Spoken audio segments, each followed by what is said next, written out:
Good evening and welcome to Livid Comics Lair. Tonight's guest is an American artist best known for illustrating the covers of nearly 100 books in the R.L. Stine's Goosebumps series. He has done over 300 book covers and paintings for different series, novels, and video games. He currently resides in New Jersey, where he continues to be a digital artist. Please welcome our guest, Mr. Tim Jacobus.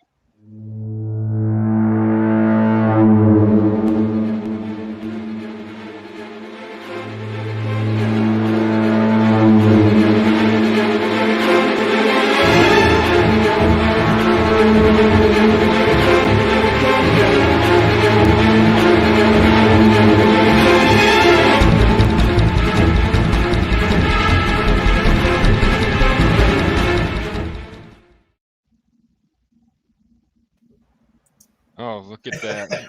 Yeah. Marty Moose. Bourbon out of a moose head, I tell you. It's high level. Well, you're using the right liquor in it, it looks like, because so I have the same little mug, but when I just pour like a regular drink in it, like a mixed drink, I'm like, this is like 2 sips, and I'm like, I got to go upstairs and refill it. But when you just do straight, yeah, like straight. A gentleman. Yeah, you got to sip it. A gentleman with a moose in your hand. Yeah, that's right. You got it. That's how we roll. What's up, Tim? Thanks for coming on tonight. Appreciate Thanks for having me, guys. Yeah, it's gonna be fun. Hey, before we get going, on the introduction there was caricatures drawn of you guys. Did either one of you guys do that? That'd be Joel. Yeah. That's very cool. Yeah, thanks. That's an homage to like the EC, like the witch keeper. Yeah, the perfect. vault keeper. Yeah, right, all that stuff. So pretty fun time. Yeah, it was good. Thank you. Appreciate that. So it was fun to put that together. Oh, Josh Marcellus. Yeah, there we go. I think he's referring to Tim, not you, Joel, but I mean, could be. You know, I'll take what I can get, man. Oh, awesome. Man. Yeah. Well, I'm excited. I know we were talking offline. You know, I won't fanboy out too much here, but I mean, the Goosebumps books were my childhood. Spider-Man movie was good. Well, don't spoil anything, please. Yeah. So, yeah. But you're all legends. Okay. Thank you. Well, yeah. So I used to look forward to do the little book orders, the Scholastic book orders in your school, right? So I would immediately go and look to see what the next Goosebumps cover was going to look like, and had every single one of them. I'm sad to say that I don't have them anymore. I have no idea what happened to them, and that's a huge bummer because I had all of the original covers. But yeah, those books got me into horror, and a lot of it had to do. You judge a book by its cover, right? You know, I remember seeing the covers and like, what is this? You know, so. That was part of the gig was.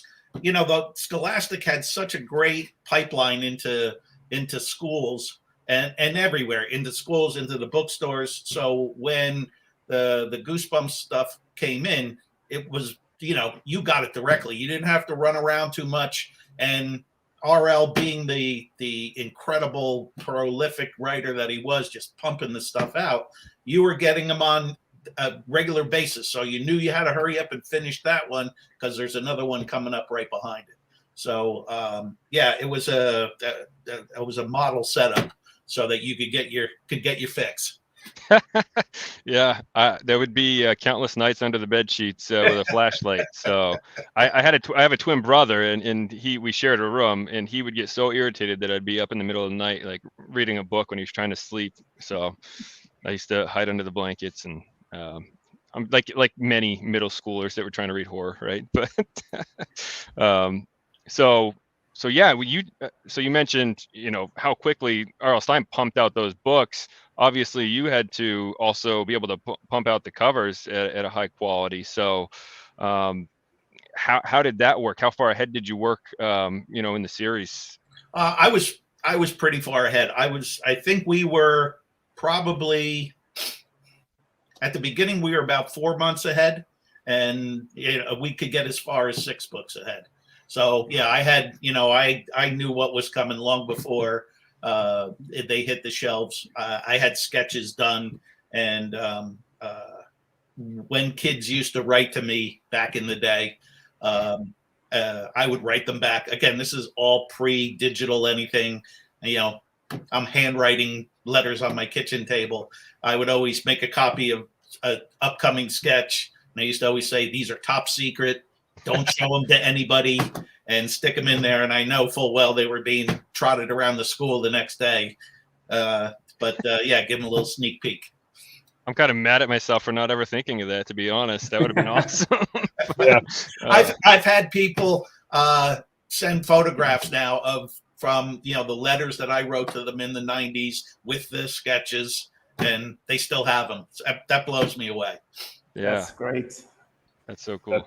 It's important. It's good to hook up with the kids. That's awesome that you did that. Yeah. Well, I again, I was more taken back than anybody. I'm going, people are writing to me. How can I not write back to them? Yeah. Yes. Well, I believe some of your covers have stories attached to them. I heard a couple of them, and especially the one with the kid. I think it was your daughter that she was told that she would be in one cover, and then her face, yeah, that one, her face was covered with a mask. Yeah, I already know that story, but would you highlight any other interesting story related to one of your covers? I tried to put. They gave us a budget to whenever there was a kid's on the cover, I had a budget to hire a professional model, take them and have them photographed and put them in the exact poses and get real actor type kids to pose for it. So Why I'm Afraid of Bees, that's a professional kid who's there, and I could get good expressions on him. But it was always more fun to get a friend or a family member or myself. I stuck myself in there a couple of times because I was I had friends who were unwilling for me to torture them that way. And there's another one called Ghost Camp. That's it's a line of ghosts, and at the end is a little girl walking with them, and that's my niece, and she's now she's a nurse at Sloan Kettering, which is a huge hospital. She's takes care of cancer patients. So Wow. She's just a little girl back then, but now she's out there doing big things. That's awesome. That's awesome. The Haunted Mask is my all-time favorite cover, just because the book itself is my favorite too. I remember even having the movie back in the day when they made that. But I mentioned offline, I had to do this because my son begged me to. When I told him who we were having on, he's like, he pulled all his Goosebumps books off the shelf. He's like, you got to show him a couple on the show. And I'm like, okay. So I'm just going to do this real quick here. But we already saw Haunted Mask, which Beautiful. is a classic cover there. This reflection's terrible. He's got Say Cheese and Die. Awesome. It's a cool one. Yeah, I love that one. The OG, One Day at Horrorland here. Right. And then Night of the Living Dummy, which, by the way, Slappy, he's obsessed with Slappy here. Awesome. So he actually wanted me to write some heavy hitter books there. Oh, he's got more than that. I just didn't want to bring them all down and spend the whole show. He's on top. He's on the top shelf. I mean, there's ones that people talk about, request the most. I also sell prints, and the ones that sell the most, and you were holding all of them. So there you go. Yeah. He's got good taste. I agree. I could not wait to get him into these books, and I'm like, he might be a little too young, but I don't care. I was young when I did it, and how old is he? Well, he's going to be 8 in a couple months. I just started in this last young. year. Yeah, no, that's young. But he likes scary. I mean, he's obsessed with Halloween, so he has zombie animatronics that he makes me put out in the winter. So so I'm like, this kid, he's ready. Exactly. You're just born that way. Exactly. I changed some of the words around when I'm reading it because it's when they don't swear in the books, but when his kid calling a kid a jerk or something, I'm like, I'll switch it up real quick on the spot. But unfortunately, he can read now, so I just don't let him see the page. So, but that's yeah. I mean that's still one of the things that still surprises me is, okay, I did these back in the 90s. You were a kid back then. Maybe, I mean, you're probably a little bit younger than that. And now you have your own kid and you're turning them onto it. The idea that these books have gone to the next generation, almost incomprehensible. Not that I don't respect what we did. It just isn't the normal. It's not the normal path. You know, Yeah. I'm sure there was plenty of things you did when you were 11 that you don't dig anymore. And Yeah. you probably wouldn't want to talk about it. So, but yeah, the fact that these are still looked on as still being cool and being passed on to the next generation of kids it's amazing. It's amazing. Yeah, it's just that nostalgia, you know. When I've been pumping up the show, I've been talking about, you know, bringing out the nostalgia, because it just, there's so many people, you know. Someone, I don't know if you shared this one already here, Joel, but like, this is so true. I mean, it's 90% of, you know, people my age. I'm in, you know, my mid 30s, so I was 7, I think, when the first Goosebumps came out. I didn't read it right away. I read it a little past that, but yeah, I mean, anyone that's around my age that reads books, you know, is probably sitting here in the same spot. So, yeah, but yeah, I think the images themselves are so timeless too, right? I mean, they could transcend multiple generations, multiple era. I mean, it's just, they have that classic look and feel to them, which is great too. So I could easily foresee these going another 100 years and still be relevant. Yeah, you know, so. well, I would like to think that. I mean, that's way cool, and I appreciate you saying that. You know, I'm not sure. I don't know if we're on an arc, and you know, arc like this. Not that we're all on a boat, and that you guys are the ones that lived it at the beginning, and you're still carrying that experience and joy with you. I don't know if your kids are going to have the same, you know, the same passion or the same joy. They'll dig them, but it's not the same. And only because the world's a different place, and they have other things that they can do back pre-internet, or when the internet was still, you know, a joke. Books, you know, that was a major form of entertainment. You went to them all the time because you had no other distractions. So, yeah, I don't know if we're having this podcast 100 years if we all live that long. It's up to us parents to keep it going, you know. And yeah. I have an old farmhouse here built in 1850, and my kids are just mind blown when I say, you know, hey, little kids grew up in this house with zero electricity when they were your age. They can't fathom the fact that there was no electronics here whatsoever. It's crazy. Yeah, it's awesome. Now, oh, go ahead. You can go ahead, Rosario. I'll cut. Go ahead. Jump in there, bud. Yeah, when I look at your illustrations, that reminds me of the old American illustration book Showcase. I don't know. Yeah, and that it has that kind of timelessness feel to it, and I can really detach that from that era, but I believe that kind of illustration will survive for a long time to come. And just this introduction to ask you, like, are you doing digital really, or are you still using those kinds of manual?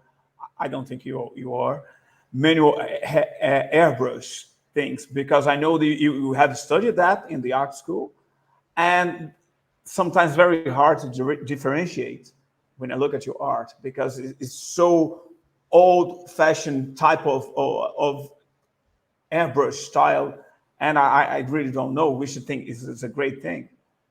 Yeah, it was so a couple of things. So you mentioned Showcase, and when I was in art school, that was a book that you looked at all the time, because you were seeing who were the current cool illustrators of the day, and it covered all genres. It wasn't specified by style or anything. You just saw all different kinds of art. And I went to a traditional art school, and the teachers that taught us also were that wide range of styles. And so I was exposed to, classic oil painting, traditional watercolors, pastels, every traditional medium we had to do. It wasn't that you picked or choose and said, oh, I like this because I'm good at this. They didn't care. You were going to do everything and get exposed to everything. airbrush was something that I was doing on the side. They didn't teach that at art school. I was always trying to make a couple dollars, on the side with my art. And again, most of the time you're drawing a couple of sketches for your friends, and that may get you a beer here and there. But the airbrush was something that I could do, and I started painting on cars and motorcycles. And I had a friend who owned a body shop, and he painted cars for, he was only in his early 20s when he started this place. And so he used to sell me as a feature to his shop. So I learned a lot about airbrushing by painting on cars. Now, painting airbrush with acrylics in a controlled environment like an illustration board is way easier than crawling around on a garage floor and trying to all that stuff. So after doing it outside in the rain, or well, not in the rain, but outside in the baking sun, or out in the cold, it was really nice to be back in the studio and doing it. And as the airbrush in the Goosebumps paintings, just to use that as an example, it was probably 80% traditional sable brush illustration and painting, and then the airbrush was only 20%. I used it a lot at the beginning to spray down backgrounds. Then I did all the detail work, and then I would go in and I would just use it as a blending tool. And then at the end, I'd go in and I'd do all those flashes and highlights of you put the glow on something that's supposed to be shiny. So the airbrush was an excellent tool for that. And it gave the Goosebumps stuff a specific look. It gave all my art a specific look. And then, years later, when digital art came along, it took me a long time to be able to mimic my own style. I needed to be able to do my own style using another tool. And it didn't come along too quick, but eventually it did. And I think now, unless you have, you're an artist yourself, I don't think you can look at my art side by side and go, oh, that one's definitely traditional, and oh, that's definitely digital. That's incredible. Yeah, that's true. But it's funny that, again, one more thing about airbrush, it's something that was crazy popular. There was Airbrush magazine that I did a couple interviews for Airbrush magazine. Nobody even knows what it is anymore. It just kind of went away. And I mean, some people still do it, but most kids, unless they've seen somebody painting a t-shirt, at a carnival or at the boardwalk, they have no idea what it is. Yeah. Well, women are now painting makeup on their face. So I take that back. They're still around, but not as the serious artist tool that it used to be. That was a burden back then, because you would need an engine. Yeah. My poor parents, because I couldn't afford it. They made these nice, quiet. They used to call them whisper jet compressors, and you could sit right next to you, and they just kind of hum a little bit. I had the old, one from the garage in there, and I had to pump the exhaust out the window and get the thing running. And then, my poor parents, they put up with a lot. Yeah, that's crazy. It's like we were talking about 200 years ago. And so much. I know. It's again. At times it's like it seems like 5 minutes ago, and to your point, and then there's times where it's like, what were we doing? I'm so glad that I was old enough to got to experience the airbrush era, and I bought that gear to myself. And I was in the automotive industry for 24 years, so to complement that, I was dabbed quickly into the airbrush world and things. So it's fun. So I know exactly what you're talking about. But yeah, to this day, my beautiful $300 brush is sitting in the drawer in my garage, on my unheated garage. Right? So it's like, but it is cool. You had to make an investment in it. It wasn't. It wasn't cheap, and then you needed the compressor as well. Yeah, and all of a sudden you're in a few $100s, and back then a few $100 was, right. That was life and death. I spend more on my compressor than I did on my first car. Yeah, exactly. Yeah, I got offered a gig to go paint like they were doing the Boss 302 chopper motorcycles. My friend had a shop down in DC, so he was doing a lot of bikes for the Washington now the former Redskins football team. So I could have, if I chose that career path, I could be living in the DC area right now, painting cool. whatever at this point still. So could have been a different career path. But it's weird how life does that. Well, if you still have that brush, I think maybe you should do a comic book cover with some airbrush. Just bring it back. Yeah, just have to fire it up. But I'm more oil painting. It's a little dusty. It's probably seized up at this point. Yeah, mine was destroyed. I bought a new one, and a couple of years ago I broke it back out and did another piece. And it all comes back pretty quick. At first you're going, I don't remember this being this hard. And then and then within a day or so you go, oh yeah, I remember all of it. Very temperamental tool. Anybody who's ever worked with one. I taught an airbrush class for a while, and the first thing I taught everybody was, we'd get there and they'd be all excited. Oh, what are we going to paint? It's like, no, we're going to take it apart. I'm going to show you how to clean it, and then we're going to put it back together, because you're going to take it apart, clean it, and put it back together 10,000 times more than you're actually going to paint. So get comfortable with this right away. Don't be afraid of it. And because again, temperamental tool. I think the biggest thing that I didn't anticipate was each pigment almost has its own thinning needs. Yeah. Right. Yeah. Like white was like 5-to-1, where black's like 2-to-1. Right. You don't think about this stuff. You're just like, oh, let's put paint in there and go. Nope, doesn't work. So. Yeah. And I didn't even like the way they made a line of acrylics that were for the airbrush that were already pre-thinned, and I didn't like the way they did it. So I had the series of small jars, and I would put the tube acrylic in there and mix it myself exactly to what you're talking about. Certain ones needed to be run rich, and certain ones needed to be run lean.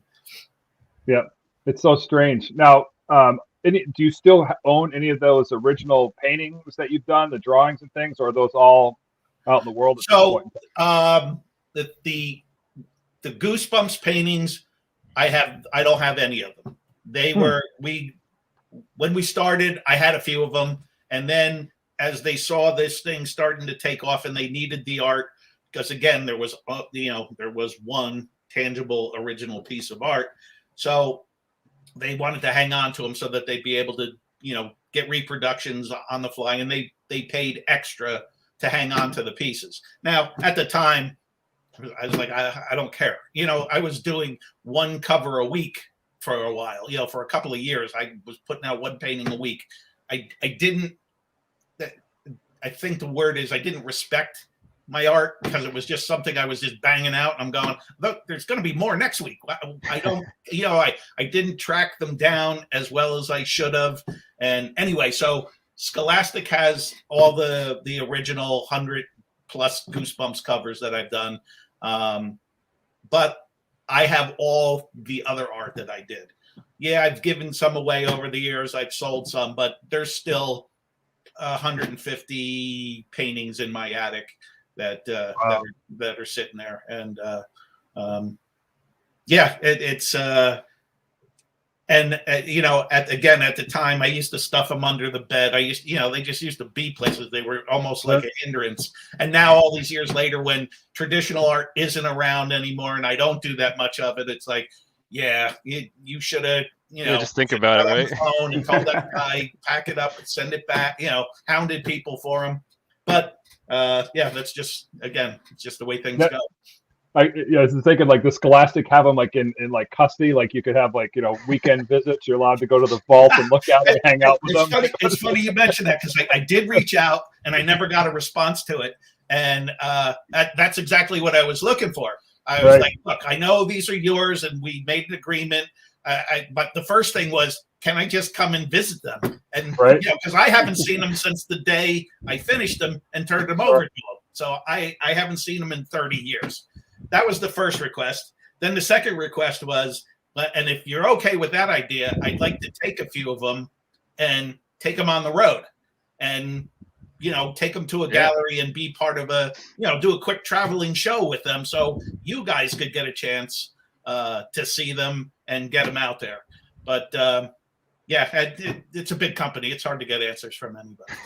Well, immediately I think of like Drew Struzan went through something like that when he was doing all that prolific movie poster art. There's a documentary on him called Drew, and as far as he knew, the originals were destroyed.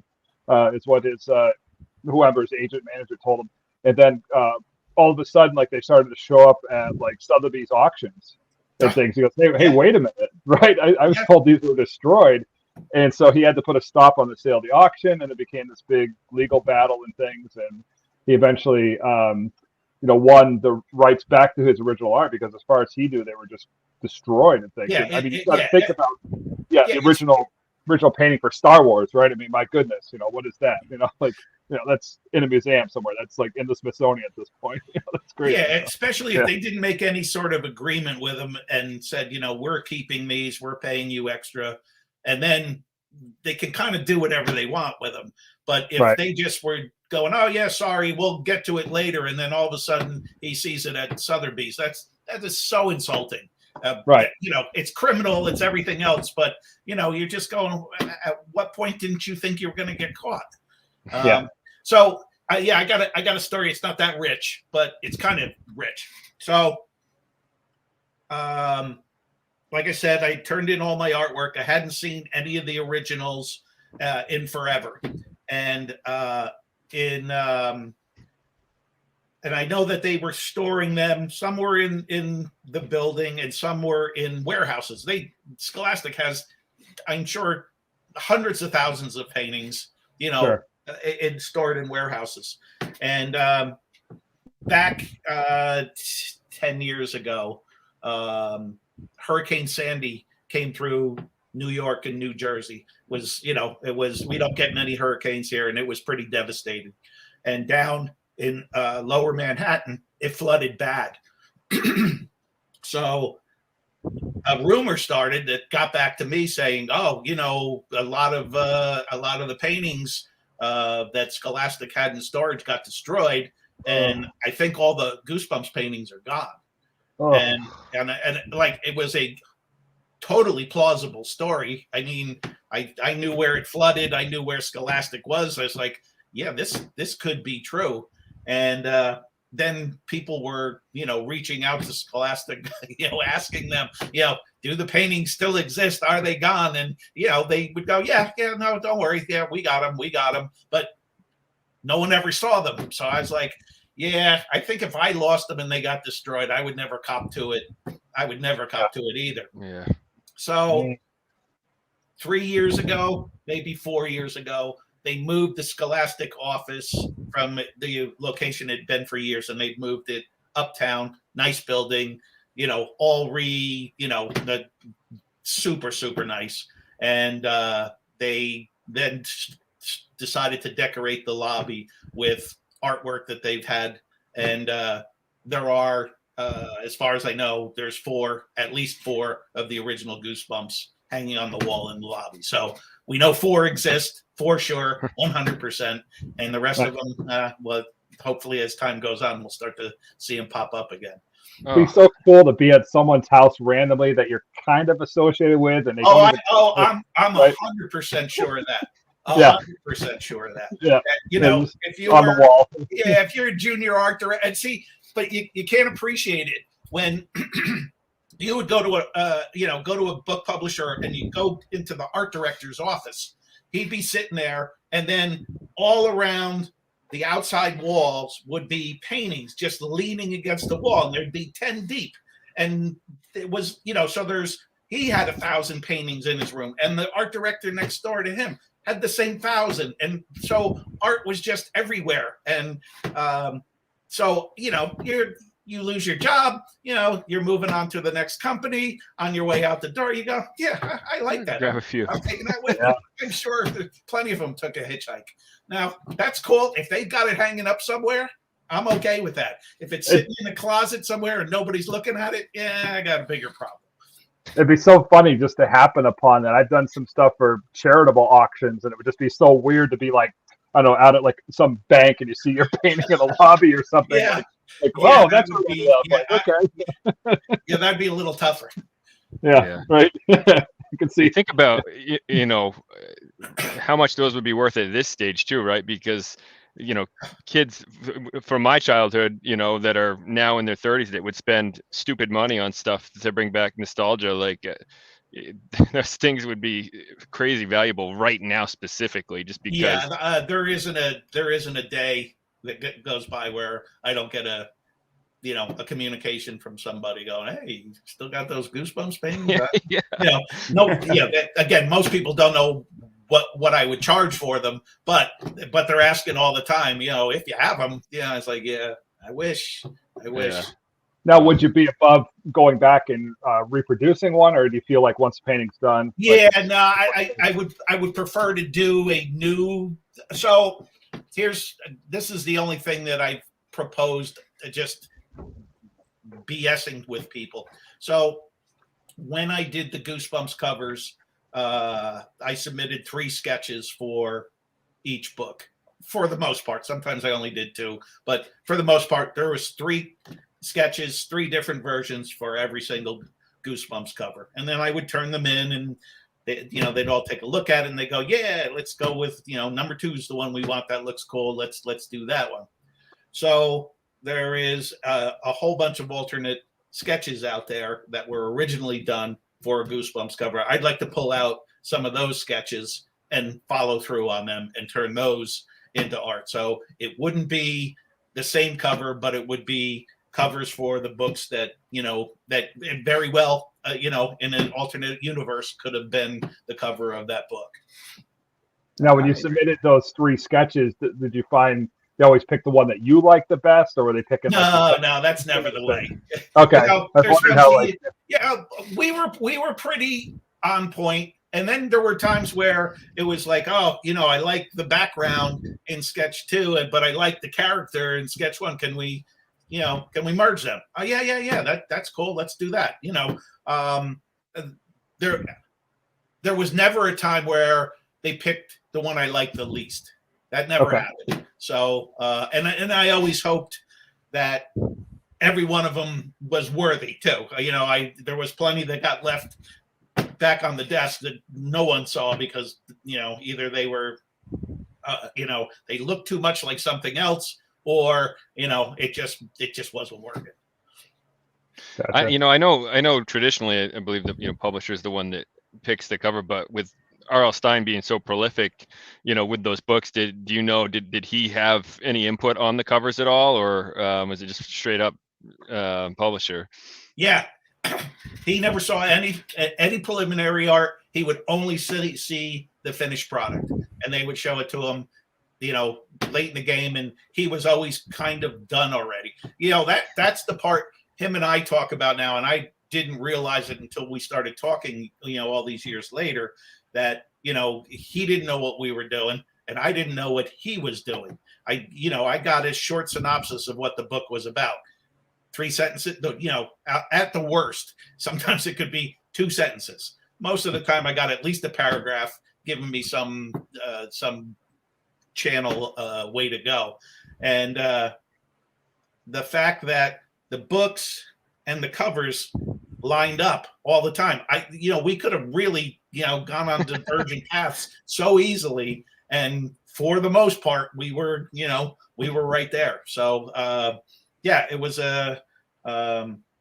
he always liked it because he was always surprised, and he would just see the final art. So but that's typical. I've done, like I said, I've done hundreds of covers, and very, very rarely do they let the author weigh in on what's going on. Authors talk with editors, illustrators talk with art directors, and then the art directors and the editors meet somewhere in the middle. So, it was years before I met R.L. Stine while we were doing the Goosebumps covers. Oh, wow. Yeah. Before I shook his hand, we were a couple of years in. That's wild. Yeah. Well, it's a good time to bring up the book, the art book that just released here in the last few months. By the way, when I was posting about this show on social media, on Twitter, I had one troll that was just like, yeah, make sure you ask him, why we can't find this book anywhere. And I'm like, yeah, I'm sure he's controlling the distribution of the book. Yeah, that's Tim. Yeah. But I think that's actually a good sign, right? I mean, they're well, yeah, it did kill me. So this book thing it started so long ago, and then it died, and then it was brought back to life, and now it's finally here. And this started all the way back in April, where the book's going to be out in April. Yeah, the book's going to be out in June. And we keep moving it, and we keep moving it. Finally, you see a copy of it, and they go, okay, November 30th. And then I go out there and, blast away on social media. Hey, you can get your book now. And you couldn't. So, the guy has all the right in the world to be pissed, because I would be pissed too, going, well, what the fuck? Is it coming or is it not coming? So I know people's orders are finally getting filled now. They're starting to show up. So yes, it will get there. And I don't know who has more copies, whether it's Barnes and Noble or Amazon. It's being distributed by one of the big distributors, so it's going to get out there. So everybody it'd be worth the wait. Just be patient. Yeah. Hey. Silver lining is I was looking on Amazon before I came on, and it looks like you can get it like a couple days after Christmas. So that's not that long of a wait at this stage. Yeah. Once they hit the ground, it looks exactly that. It was if you thought a lot of people pre-ordered, and hopefully if they get it by Christmas, it was get it by Easter, get it by Halloween. Now it's like, well, you ain't getting it by Christmas, so we're shooting for New Year's. Well, we went through that. Yeah, we went through that too. I mean, there's delays and everything right now. Yeah. Again, and it's been so long. I haven't done a tangible anything in so long. The world's digital. I send my stuff out now, and wherever it goes, it goes. And the idea of getting the book, getting it done, and then this all went down during COVID. So it was supposed to be printed in Korea, and they folded up shop there, and they had to then send it, I believe, to China. It was going all over the world. And then I'm sure it was stuck on barges on the way back here. So it was a long time coming. So for anyone watching that doesn't know what I'm talking about with this book, I only have one copy. It's upstairs. Oh, darn. Okay. It's okay. It's okay. Hold up, John. Hold up. Well, so this is the story Roger was talking about with the haunted mask cover there. I believe that's in there. So do you mind giving us a quick rundown on really what the book is, what it involves? Yeah. So it's called The Art of Goosebumps. The original concept to the book was they were going to try to do a little bit of everything, from back in the day, back when we did Welcome to Dead House in 1991, all the way up to the present day, and just do, samplings of, all that's been gone on. And they hired a designer at the 11th hour because they had gone round and round, and it kind of started and stopped. And they ended up hiring this really incredibly talented book designer who also just happens to be someone I've known for 30 years. He comes to my house all the time. I was there when his kid was born. He was there when my kid was born. And they just picked him at random. And he reached out to me and said, hey, they want to do a book about Goosebumps, that and he was all excited. And at that point, I had already kind of lost interest. And I was like, yeah, I don't know. And he's like, well, I want to do it. I was like, well, I said, if you're going to do it, you're going to do a good job. And I've seen all the other books that he's designed, and I know how passionate he is, how much detail he goes in. I said, all right, Mark, come over. I said, we're going in the attic. I will dig everything that I can find out. I was like, I'm not helping you. It's like, this is your baby. I was like, and I'm not going to tell you how to do it. I don't want to have you do what you do how you do it best. I said, I'm not going to change a damn thing. Everything that you do, that's what I want to have in there. So this is all Mark McNabb. This is Mark McNabb's version of Tim Jacobus art. And he did an incredible job. And again, the amount of time he spent rummaging through files and scanning and everything. So that's the cool part of the book. You'll see the original art that was on the original. So that was the other thing. Sorry, I'm jumping around here. He decided that they needed to do multiple books. So let's condense it down and just focus on me at first, since I was the original guy. Let's just do the Jacobus years in the first book. So the book covers the classic series, the original 63 Goosebumps books that everybody knows best, and then the following series, which was called Goosebumps Series 2000. That's another 26 books. And then the special edition covers and some of the random other stuff that's in there. So, he covers the 100+ covers. But as I was talking about before, there was the secondary sketches that were done for all the covers, and we've included those that art in there as well. So you get to see rejected ideas, you get to see concepts. And what's kind of cool, if you really pay attention, you go, oh yeah, that one that was that was rejected there, you kind of brought it back over here and redesigned it, and it now made it its way onto a cover a few books down the road. So again, it came out very nice. It's something that everybody can, we're all proud of. And if you're a Goosebumps fan, it's a nice deep dive, and it's a very nice looking book. Sounds like a must own for Goosebumps fans. I'll definitely be picking that up. Yeah, the price is right. It's not expensive. It's the oversized coffee table size book. So the art is big, and the art takes up, a double page spread for every cover, full cover art on one side, and then sketches and some BS and text and stuff on the other page. So you got a nice book, and it's you get a couple of 100 pages of art. That's awesome. Is that full size in the book too? Like the reason I ask is there's a company called IDW, and they're doing like artist edition for comic books, and they do them at the actual size. The original art was 20 by 20. So big book. That would be a hell of a book. They're big. You're like, it's big. Yeah. Those original art boards, man. Especially like the golden age comics. You cannot read that in your lap. You need like a viewing area in your home. Yeah. We all use the same illustration board, and it came in a specific size, and you go, if I cut it into quarters, I can get 4 paintings out of this. And that's why the art is the size it is. It's not because we thought, that's the best for reproduction. Man, bullshit. This is how I can get the most out of my illustration board. Oh, I love it. Yeah, it's so many similarities in the process, and it's not even intentional. We're not like, hey, this is what Tim's doing, I'm going to cut this thing up. It's like, no, man. Like, this is how we roll. No. Yeah. Awesome.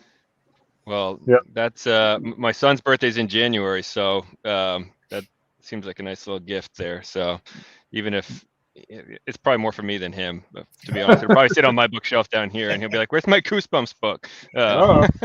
Yeah. Sorry, dude. You can buy 2, John. You're allowed to get 2. This is true. Okay. Yeah. Tim, you've started 35 years ago, if I'm not mistaken, probably more. But how would you see yourself as a newcomer on the current days? Do you think it would be easier to get your stuff out there, or do you think the challenge would be more overwhelming than it was at the time when you began?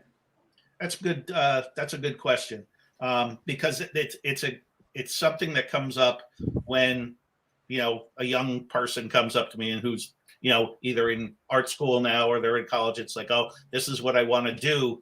Can you give me some advice, or how did you do it? And that second part, how did you do it, doesn't apply anymore. A we would take our tangible art and we would put it in a portfolio, and we would carry it into New York City, and we would knock on doors, and you would drop your work off, and somebody would look at it, and you'd get a paper note in there saying, "We hate you." And then you pick your shit back up and you'd move it down the street, and you keep moving it around the cycle.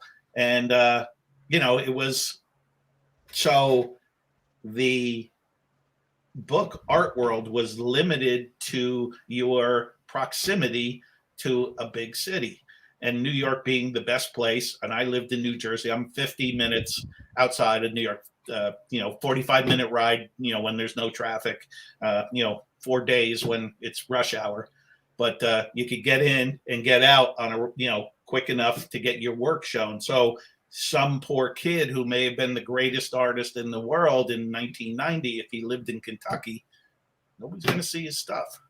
So I was, I got in the game because of proximity at first. Of course, you got to be, you have to show some skills or nobody's going to look at your stuff. Today, it's amazing. You can be anywhere and you can get people to look at your art.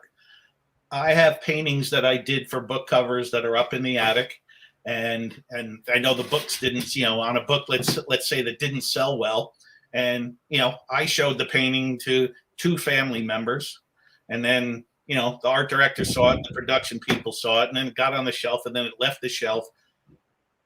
All in all, 200 people saw that piece of artwork in its entirety, and now it's long forgotten in the attic.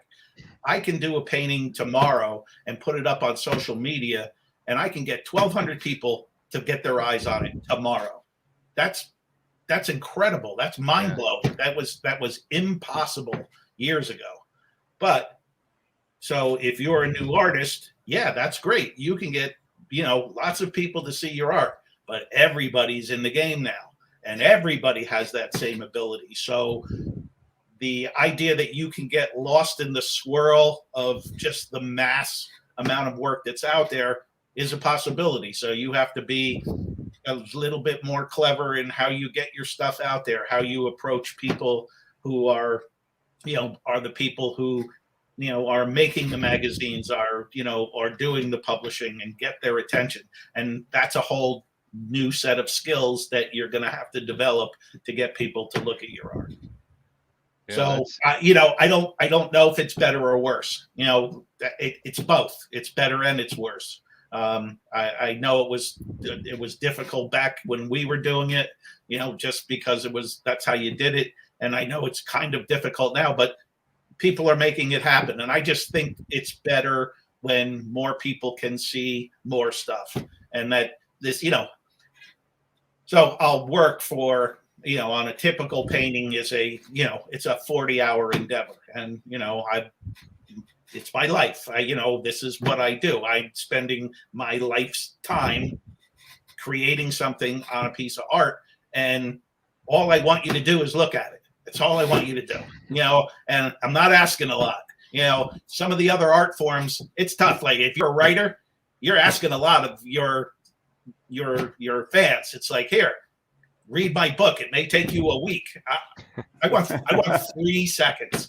Give me 3 seconds, and you'll know if you like it or you hate it, and that's okay. I don't need you to like everything. And the fact that you can get so many people's eyes on stuff now, I think, is way more important, because it exposes all of us to more art, and there's no drawback to that.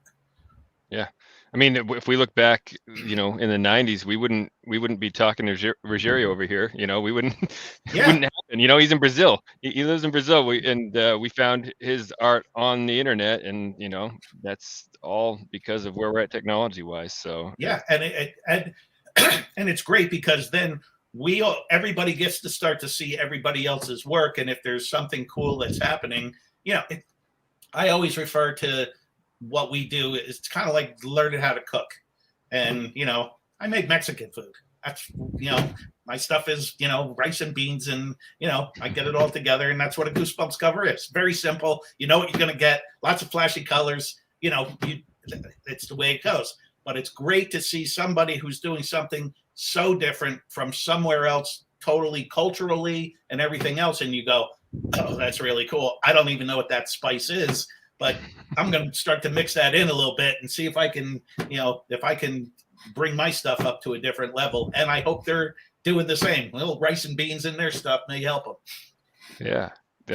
I actually have a question. I thought of it when you were talking about, how kids would write to you and whatnot. And when you just mentioned the bright colors, it popped back in my head. So obviously the bright colors kind of liven it up a bit, make it not quite as scary for a younger kid, but have you ever had any parents write to you, pissed off because you scared their kids at all?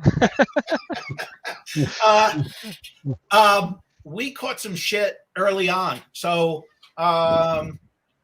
when Goosebumps came out, this was also when they were doing the let's put warning labels on albums and CDs, warning parents of, all the bad stuff that's out there in the world. And, we need these labels on everything. And some woman somewhere saw a Goosebumps cover, said that they were, they were satanic, and that's what people love to hear. So they stirred the pot and threw her on the news. And, all of a sudden now we've got this bad PR going on. And luckily someone, a very high level person in the education system, actually took a book and read it and went, yeah, no, that's not what's going on here. This is fine. Stop it. Probably helps sales. Usually that type of stuff takes people off. Exactly. You get a little bad press, but then it all goes away. It's good press. Yeah, that's perfect press. That's kind of what you want. Ooh, we're cutting edge. Ooh, satanic. Ooh, let's you guys, if you're 11 years old, I want to see what's going on. What do you mean? Right. Yeah, the whole heavy metal industry was built on Satan. Back in the 80s. Satan is a good salesperson. Right. Well, I just want there's got to be that fine line. I mean, on the writing side, obviously, but on the art side too, you want it to be scary enough to hey, look at this, kind of creepy, right, kids? But you don't, well, I don't know. Maybe you do want them having nightmares. I don't know, but no. That the idea isn't to blow their minds. Right. Yeah, I can make you cry. But that's not fun. Yeah, that's not fun at all. So we had, there were really the only rule that we had was no kid is going to be hurt on the cover, and there's never going to be human blood, monster blood. That's going to be everywhere. We're going to have that squirting out everywhere, but red blood, nah, we're not doing that. And so my style kind of Welcome to Dead House, if you read that, it's really kind of a traditional horror book. As we got into the books after the very first one, you started to see that Bob Stine is writing with a sense of humor. He would scare you, then he'd tell you a little bit of a joke, or there would be always some light humor touch to it. And I was like, oh, I get it. This is, we're supposed to be a little silly. We're supposed to be a little goofy. And so the first one where I realized what we were doing was say cheese and die. So, there's a family of skeletons cooking out in the yard. It's absurd. It's funny and it's scary at the same time. There's nothing scary about it. But again, it was like, yeah, now we get it. Now I know what we're doing. And so, it was the combination of both. And we touched on this before we started. They weren't sure they wanted me to be the artist to do the series. And again, when we say series, they only thought there was going to be maybe a half a dozen books in this thing. Wow. It was going to die a nasty death very quickly. So I did the first book, Welcome to Dead House, and another illustrator named Jim Thiessen, who was an established horror illustrator. He did a lot of other stuff, but his horror stuff was wicked. And he did Stay Out of the Basement, which is the green hand coming out of the door. And they looked at both of them, and then when they got done, they said, yeah, we like Jacobus's stuff because it's got all that extra color in there, the color takes the edge off of it, and this is going to make it a little more palatable to kids. And, maybe this will help things move along. So once I knew that, then I was leaning into that and, making sure that every cover had lots of rich colors in it. And I tried to change the color palette for each one, and that we, try not to repeat color schemes very often, and just go to town on them. So semi-scary images, but do them with clown show colors, and that became a formula. That's what's your relationship like with Stine now? Do you guys talk regularly? Is he on your Christmas card list? Like, what's that like? I sent him a Christmas card. Yeah, just literally yesterday. Sent him a Christmas card. We what's great is, he's online a lot, and he sees so much stuff, and he forwards tons of stuff. Look at this guy's tattoo. Well, look, another Goosebumps tattoo. Look at this. We do communicate back and forth on a, it's not a daily thing, but we do stay in touch a lot. During the pandemic, we did a couple of Zoom presentations together.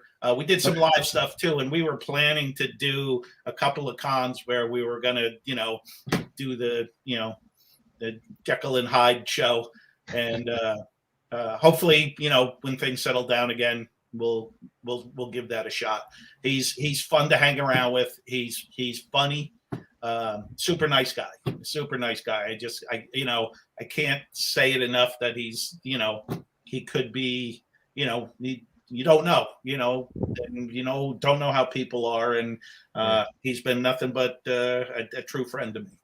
That's great. That's awesome. Yeah, that's cool. I actually he did a masterclass for writing horror for YA or younger kids or whatever, cool. And I did it. I took it just because writing on the comic book side, one of our series is family friendly horror. I position it as, so I was like, I got to do this. So I learned a lot from him, just talking about how to bring it down to a kid's level. And like we said, add that humor, like you were mentioning, he'll have a scary scene, and then he's huge on cliffhangers. Every chapter has to end with a cliffhanger with him. He flat out admits that. So, anyways, I don't want to go down the writing path here. It also was a brilliant style and structure to get kids to read, because like you said, here's a 120-page book, and it's going to have 8 chapters in it, and every one of them is going to end on a cliffhanger, which is going to make so you're committing to 20 pages, and then it's like, ooh, something just happened.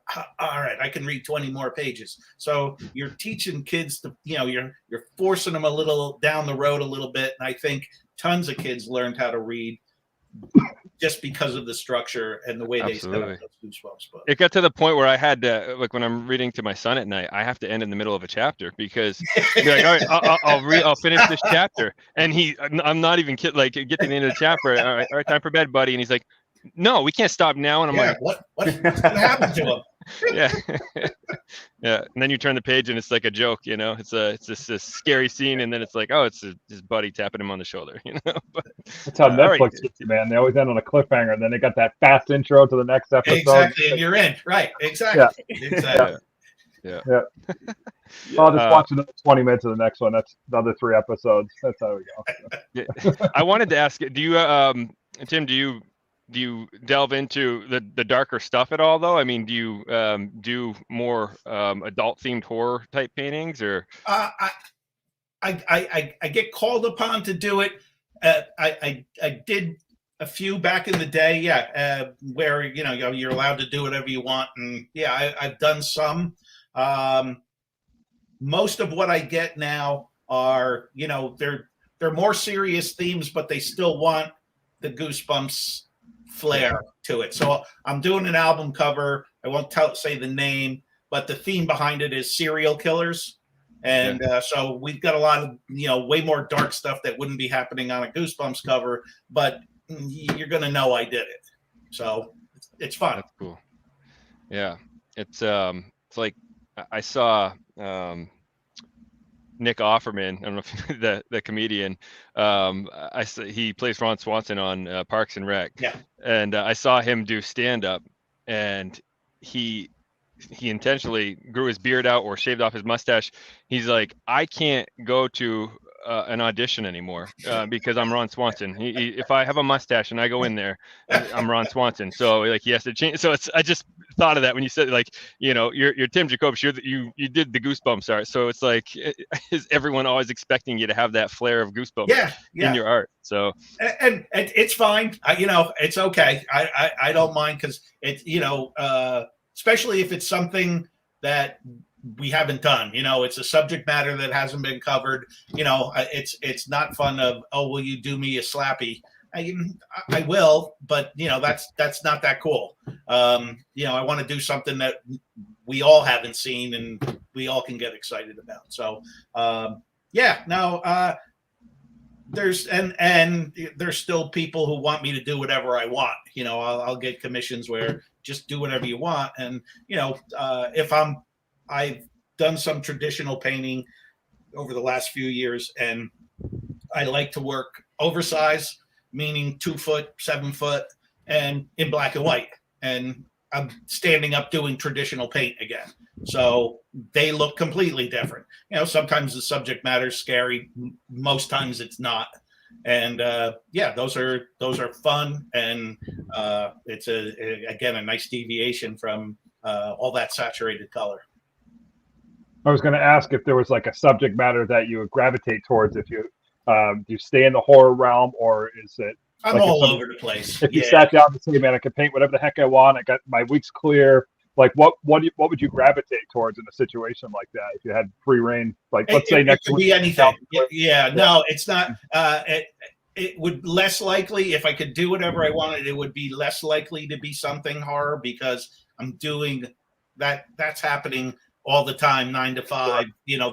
That's what most of the requests are. So when I'm doing something for myself, I'm going, well, what would be cool? Like it all has an edge to it. None of it is, happy, smiley, sunshine and, daisies. But sure. even if I did sunshine and daisy, you'd go, something's wrong. Something's happening here. So, again, it's always fun to try stuff that you haven't done before and subjects that you haven't done before and bring your flair to it. Yeah. Who are some of the artists that you enjoy outside of your own work that you follow or that you would collect in your own home if you had to pick something? So we talked about them early. The classic book illustrators were the ones that when I went to art school, they pointed them out to us.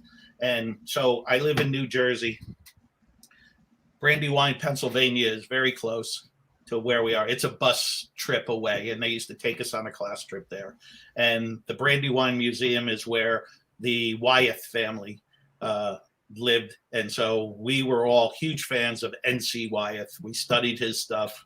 And when you see, we're laughing going, oh, yeah, my paintings are so big, they're 20 by 30. And you go there and there's, a 9 foot tall painting and you're going, how do you get that on a book cover? So, to see his studio and see his art. And so his art was so big that, again, they could be, he did something bigger than that. So they were as big as him. And the floor from where he painted was worn out because he would walk up to the painting and he would paint for a while, and then he'd have to walk away from it to be able to see it. And then he'd walk back up again. And over the years and years and years and years, the whole floor was worn out from him walking back and forth to see his artwork. So then there was his son, Andrew Wyeth, that's who most people are familiar with. And there's a bunch of other Wyeths in there. And then they used to, also carry some of the other, classic traditional illustrators of the time. So I was really sucked into that stuff early on and just blown away by it. At the same time, we're listening to music on albums. Album covers in the 70s was the shit. That's where, that's where the coolest art ever was being produced. And we sat on our couches and we all had our album collection, and you'd spin the turntable and you'd sit there and you read the album and you'd study that art. You looked at that art hundreds and hundreds of times. And the idea of, oh, I want to get my art on an album cover was just, it seemed inconceivable. And then you start to pick out the guys that you like in that genre. And there's a specific artist that I talk about all the time. His name is Roger Dean.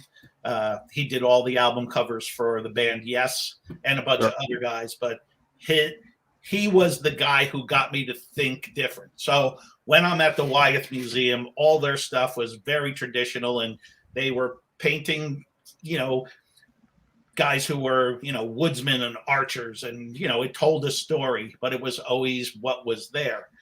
Roger Dean's stuff was, this shit doesn't exist.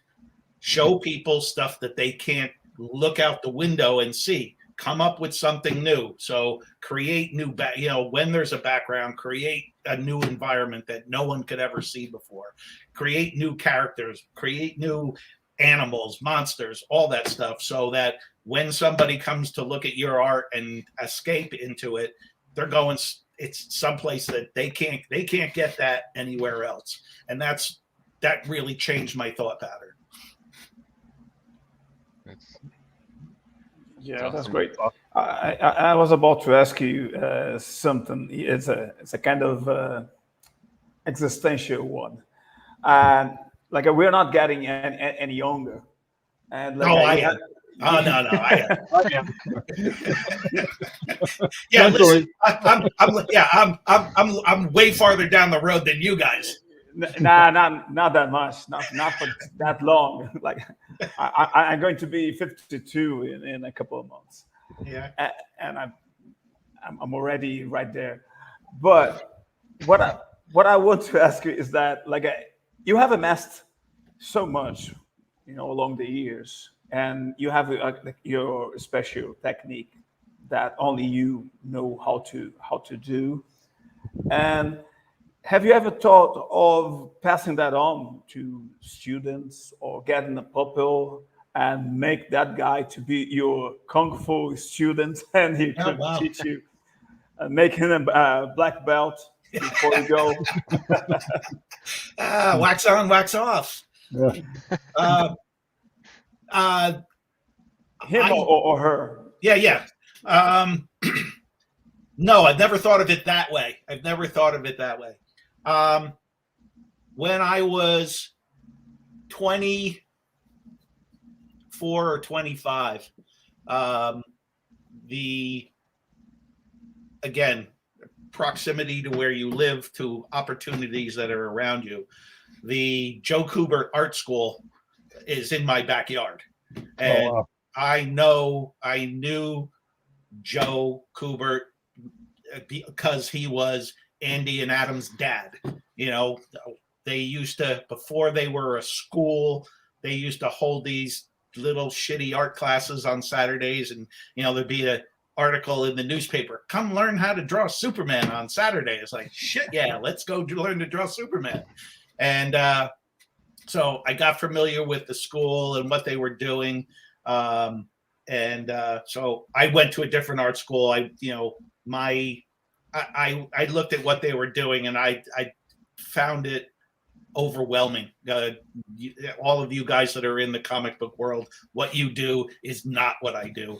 And the amount of art that you guys crank out is just mind-blowing. And again, it's a whole different way of thinking about it. It's a whole different way of producing it. Anyway, school, and I graduate and I come out, and I'm not, I'm certainly not tearing up the world. And, jobs are few and far between. I'm keeping myself kind of busy, but I still need, second jobs. And usually I would do jobs I didn't like, meaning harder physical jobs. So, you go to a construction site and you work as a laborer for a day. When you come home, you go, yeah, I don't want to do this for the rest of my life. And I'm going to sit down now that I'm nice and tired. I'm going to do a little bit of art before I go to bed, and I'm going to move this forward. This is important. and I don't like getting up and going to the construction site, but I'm going to go do it because it pays the bills. But then you start to use your head a little bit, and Joe Kubert hired me to be a teacher. Now I just got out of school. I don't have any knowledge. I don't have anything. The only thing I know is I stepped out the door and I'm getting smacked around. So that was my class. That's what I was teaching. Hey, this is hard. I'm getting beat up out there. You know, don't you guys think you're going to walk out the door and life's going to be all, you know, this is all going to work super, super smooth, because it's not.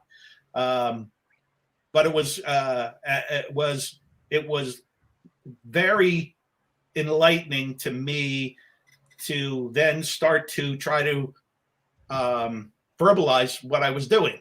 I'd never done that before. You just paint and draw and you know what you're doing, and there's voices in my head that go on all day long. But when you're now standing in front of a group of people and you're trying to convey a specific message, now once you start to verbalize what you're doing, you start to learn. Like, I remember hearing shit going, oh, yeah, that, you know, like I was having profound effects on myself, hearing myself go, oh, yeah, that's a rule. Yeah, that's real.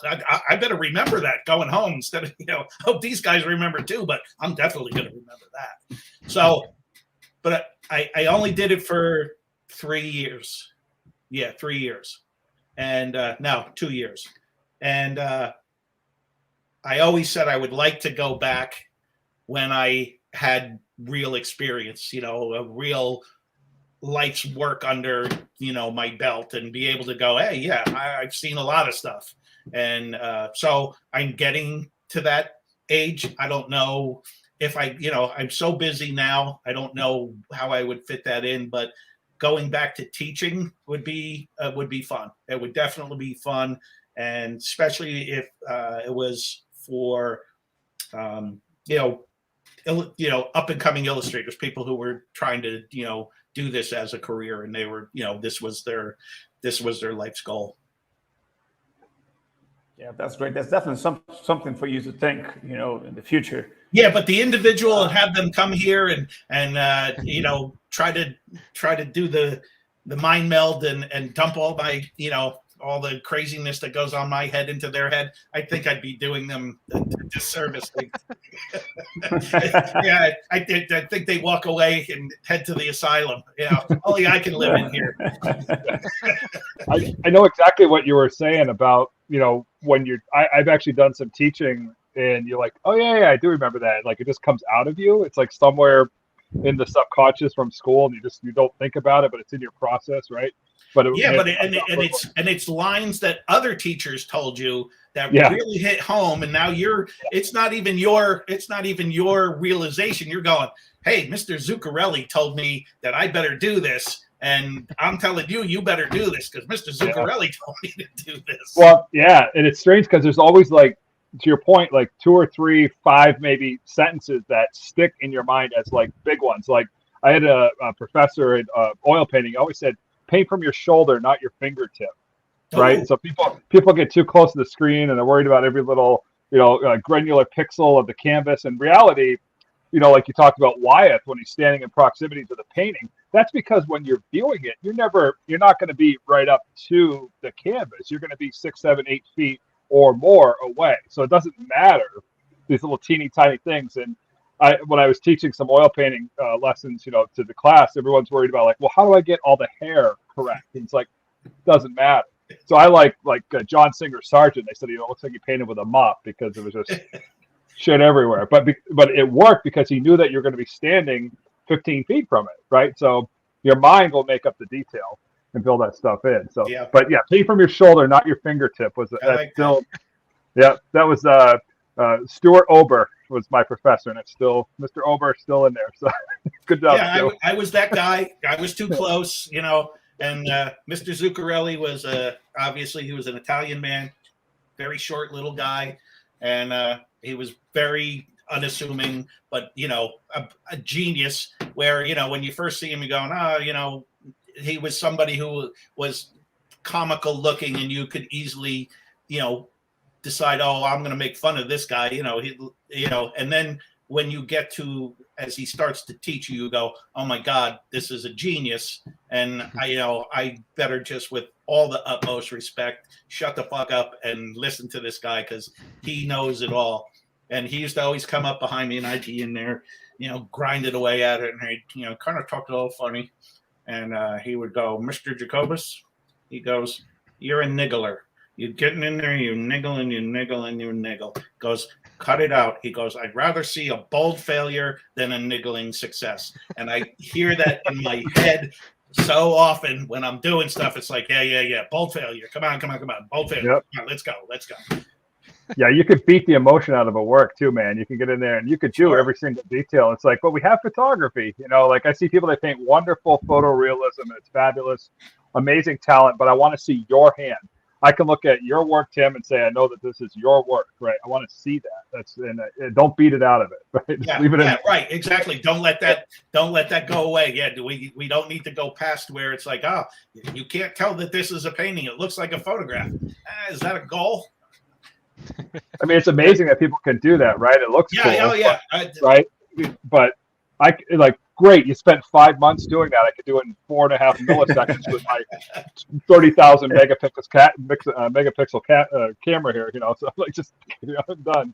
It's not my deal. I like to see the sloppiness. I like to see the crap in it too. A little dirt and grit. So, and actually, that being said, a couple of our books we've done digital. I'm actually thinking about going back to analog for that reason, do it on bristle board and things, just to get that grit and kind of dirtiness to the images. I think there's something kind of romantic about that can be getting lost nowadays. So what I've been doing to, even though my work is rendered digitally, is everything starts outside the computer. So I still do pencil sketches. So it's a sketch, it's drawn on paper, it's drawn on the desk with a number 2, pencil. And then once I get that the way I like it, then I'll scan it in, and then I start to render there. So it has a tangible, traditional feel in it before it gets inside the computer. So it helps, and it definitely gives it a different look than if I'll pick up the stylus and I try to sketch digitally. That just doesn't fly. What are you using for hardware and software when you're doing your digital work? I use a Wacom tablet, and I'm Photoshop. Okay. I know there's other cool shit out there, but when I started, in 2004, that was the tool, and now I know how to use the tool.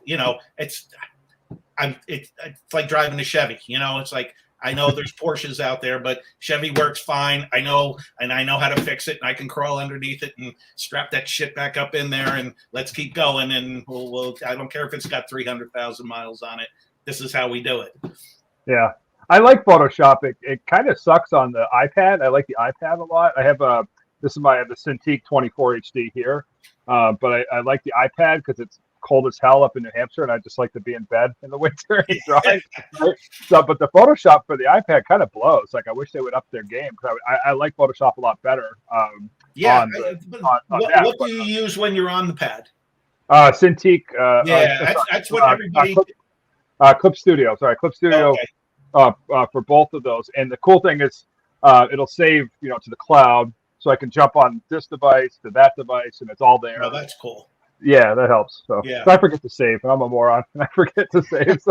I'll tell you what, autosave is everything. It is everything. Yeah, thank God. We've had some close calls with some old dogs. My heart's dropped. In the early days, you stay up all night to finish a job, and at the end you're tired and you fuck up and you copy the wrong file over top, and it's gone. Yeah. It's gone. This is back before there was Time Machine and all that shit. Like, that shit didn't exist, and you just stand there and go, "Oh no." Yeah. Oh no, I didn't do that. I didn't do that. Oh, it was the worst feeling in the world. It was, it was just like crashes and locks up, man. It's just all that stuff. Like brutal. Those early days were brutal. That was something that was close. It wasn't. I'm exaggerating. I was going to say that was close to ending my career, but that's what I didn't know how to do anything else. But when we were moving from traditional to digital, like it wasn't a smooth transition. It was, hey, starting in 2 months, everybody, no more. We don't want any more traditional art. Learn how to do digital or get out. Yeah. And it's like, oh shit, all right.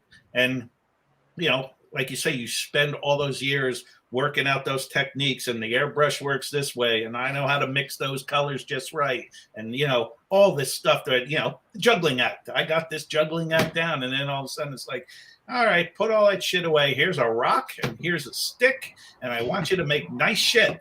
And it's like, I can't make nice shit with a rock and a stick. And the early days, the art was bad and just discouraging, and I was like, I don't know. And but again, you keep hammering through it, and you go, oh. And then as you start to learn, you go, oh shit, I can do stuff that I couldn't do over in traditional land. And I've got a lot of opportunities here to do a whole different new set of stuff. And then it was like, oh my God, this is the coolest thing in the world. And now I'm at the point where it's like, I've been doing digital so long, I really like to go back and kick it back up with the traditional stuff. So it's both worlds have their pluses and their minuses. Yeah. Now, do you own the IP for your Goosebumps art, or is that part of Scholastic's possession? Yeah, it's Scholastic as their mommy and daddy. Okay.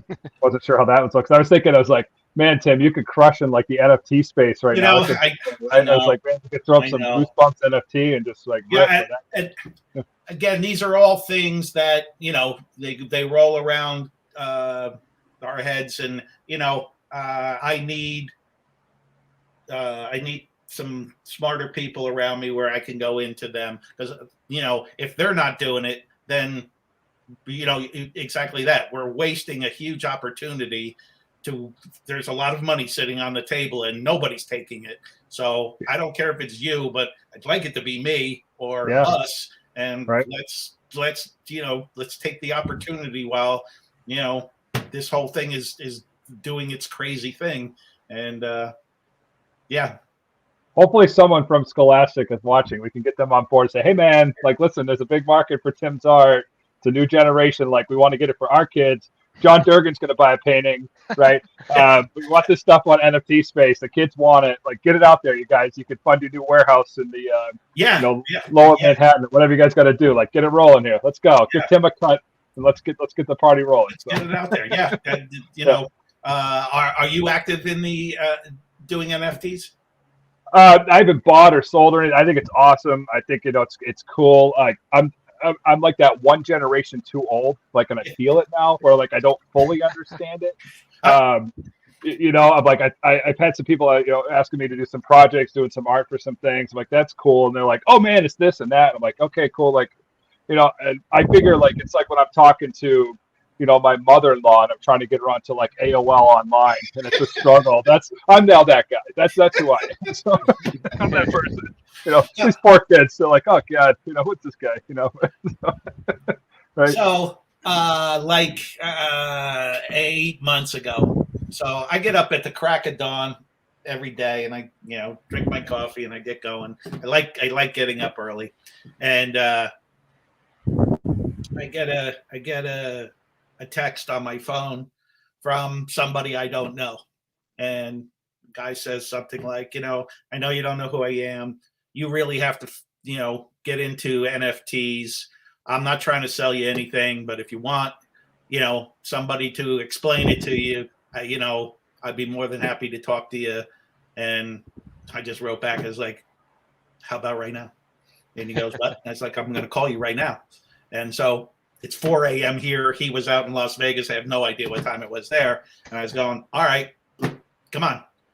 I know next to nothing, so let's start with nothing, and you explain it as best you can. And like you say, the first part of the conversation, I'm good. Then he starts to, I start to fall off when he's talking about how the information passes around through, all the different, through the blockchain and all that stuff. I said, all right. And I want to learn how to do this. I was like, tell me, okay, starting right now, what do I do first? And so he laid out a plan for me. I said, don't give me the whole plan. I want, you're going to tell me how to do a certain amount, and then I'm going to come back and I'm going to text you again, and we're going to have another conversation. I'm going to say, part A is done. And now what do I do next? And what do I do next? So he walked me through the whole process, and I was able to I put out about 5 pieces. Cool. Yeah. So John. There you go, John. I know how to do it, but I know I'm missing. There's a secret ingredient that I know I'm missing. So I don't know that the key is nobody really knows I'm there. You're just finding out I'm there. Nobody knows I'm there. Couple people figure out, they're like, oh, are you that guy? Are you that guy? Yeah, I'm that guy. And there's nothing, I don't have any crazy pieces out there. I was actually trying to create some art just for that environment to go, all right, here's these pieces. They're only for here. Maybe that would generate some interest. So anyway, I sold a couple, but the thing that made me, I was into it for a while, and I was going, oh, I'm going to do this, fit this in and do this on a regular basis. So here's the part that made me step away from it. So right now there's plenty of people who call up and ask, I turn away work. I get, there's enough people calling me up that I have to go, I can't take on any more work. I wouldn't get to it for so long, and that's not fair to you. And so there's plenty of work, and all I have to do is do the work, and I get paid for it. And then I get the money and you get the art, and it's a very simple transaction. So with the NFT thing is, okay, I'm now still have to create the art, but I don't have a buyer yet.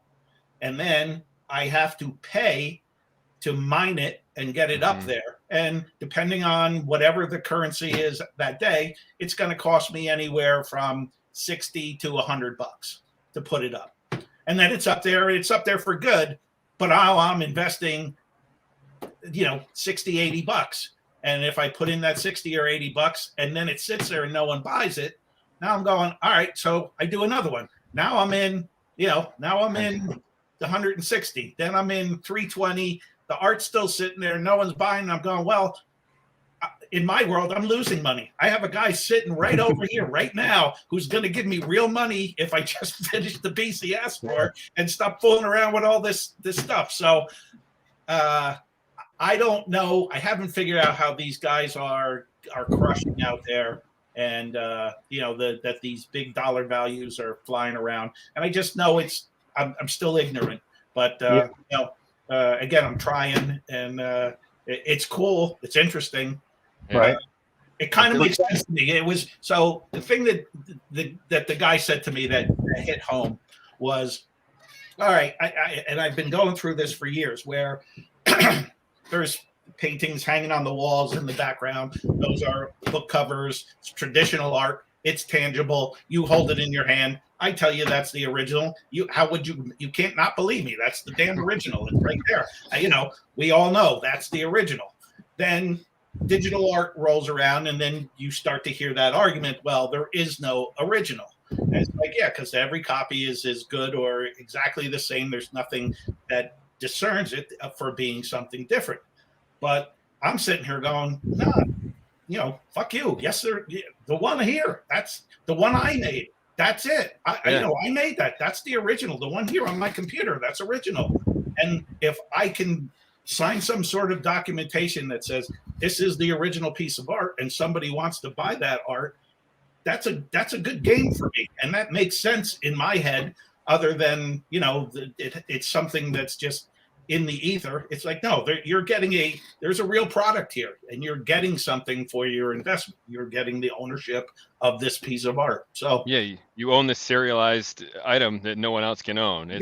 So I mean, from what we've talked, and we actually have been chatting about having an NFT expert on the show here in the next few weeks or so too, because it's very interesting. And but from what we've talked through, one of the biggest drivers that, like, with this Bored Ape, what am I saying it wrong? I don't know. You see these the Bored Apes are going for like hundreds of thousands of dollars for Oh, one, yeah. this cartoon looking monkey.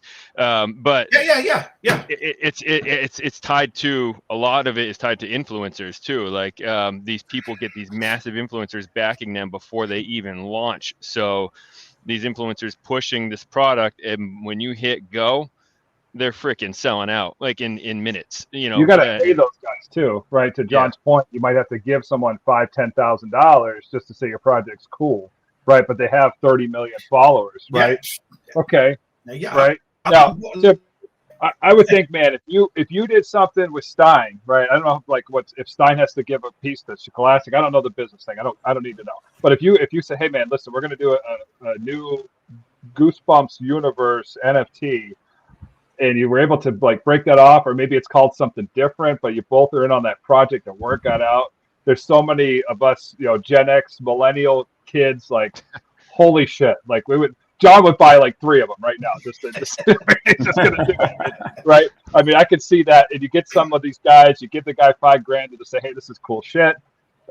You're next thing you know, you and I are bumping yachts next to each other down in the Keys. We're having a good time. It's awesome. Everybody wins, right? But you're exactly right, and that so I know the functional parts. I know what wrenches to turn to make to put the art there, but that's not what driving this whole thing. It's like you say, it's the influencers, and then once you get a name behind you, and then what perpetuates mass hysteria.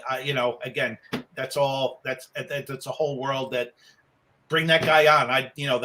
That's all that very interesting stuff. Yeah, it's strange, man. That's the young guys' game. They just get Doobie Doo 69 at whatever.com.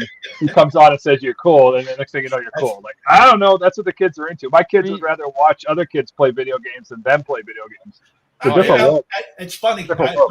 My son's 23, and I remember when he was a kid, and he'd be on YouTube, and he'd be watching other people play video games, and I remember going, "Oh, he's there's something wrong with this kid." You're just shaking my head. Where did I go wrong? And then I'm sitting in the living room. I'm watching football, and he's like, "Yeah, what? Right? Yeah." You're not playing. And I was like, what? He goes, you're sitting here watching football. You're giving me a hard time. And I went, oh, yeah, that's right. Oh, that's man, right. I hope my son doesn't put that. I hope my son does not put that together, because he's obsessed with Minecraft right now, but he will watch YouTube videos of people playing Minecraft, to learn like techniques and stuff. Yeah. But yeah, I would be the same. Like, yeah, shit, you're right. Yeah. I just found out that people up the street, my neighbors, their entire estate and property is paid for by playing video games online. I had a buddy come over for a Christmas party. Yeah. He's like, dude, YouTube influencers. I'm like, holy shit! Like, really? No idea. It's like, no, they play Minecraft. Like, to your point, it's probably who your kid's watching. It's like, yeah, they play Minecraft. Probably. They get all these likes on YouTube. That's all it takes now. It's man, weird. You and I have to talk offline. If it's Minecraft, man, I could be like a superhero. Hey, Will. Joel's neighbor, it's this guy you watch on YouTube. I can get you to meet him. Yeah, ZeboZod 14 at whatever Minecraft.com. I don't know. My son acts like my 7-year-old acts like we catch him watching porn when we come downstairs to like he'll have it on YouTube watching Minecraft videos and he'll turn the TV off. Yeah. I'm like I don't like, are they swearing? Like, why are you trying to hide this from me? Yeah, they do that. It's awesome. Yeah, it's a weird time, man. Like, I don't know. Like, I feel old. Like, I joked on this show. I said, you're old when the Ticketmaster email comes with, like, the bands in town, and you don't know any of the bands anymore. You're like, yeah, my time's come and gone, buddy. Like, I'm sorry. I'm old. I still get my, I still got my monthly subscription to Rolling Stone magazine. It's the same thing. I'm going, don't know him. Who the hell is that? Don't know. Sorry. Somebody I know died. Yeah. Let me check the obituaries. Oh yeah, I'm still relevant. No. Well, we're here in New Hampshire, so all of the hair bands from the '80s, they'll come play at the Casino Ballroom in Hampton. Oh yeah, like, yeah. You know they're past the prime when it's the Casino Ballroom concert coming up. But 47 other people. They used to play like Madison Square Garden in like '87, right? And now there's 47 people, and half of them are shooting pool and don't give a shit, right? Yeah. Well, you reminded me though. Tim had a great analogy on the other interview I watched when you were talking about doing everything analog and having to learn digital. And you talked about it was like being in a hairband. And a hairband that's you were in a hairband, when you're doing analog, and you're still in a hairband now with the digital world, and basically like you're wearing these what I was saying was, tight. Goosebumps all of a sudden, nobody wanted it. When we reached the end of, when I hit the 2000s, nobody wanted to see Goosebumps art. They, like I said, I felt like I'd been in the hairband, except now I gained 40 pounds and I'd losing my hair, and I still got my spandex pants on, and nobody likes the shit that I'm doing anymore. So yeah, that's exactly how it felt. And it's like, all right, well, figure it out, do something different. And, you do figure it out and you do something different for a while. And then, again, this stuff, made it cycle back around again. And what, was, it's not that it was ever uncool, just people didn't want it, that was considered, that's over. Let's do something new. And now it's new again. So shit cycles. You got that combination of people my age that are showing their kids, but also the movies came out, so it's like this perfect combination. So it's just blowing up again. But do you think that you and Stine could do like a 35th anniversary, like awesome omnibus or something, like come out with the next book, right? Like here's the final of the final, right? Do something cool like that. That would be fun. I don't know. He has so much on his plate, and he's writing every day. I don't know. I don't know if he, if I approached him with more work, if he'd want to shoot me. So, that's a good question. When we get together, we don't generally talk about work.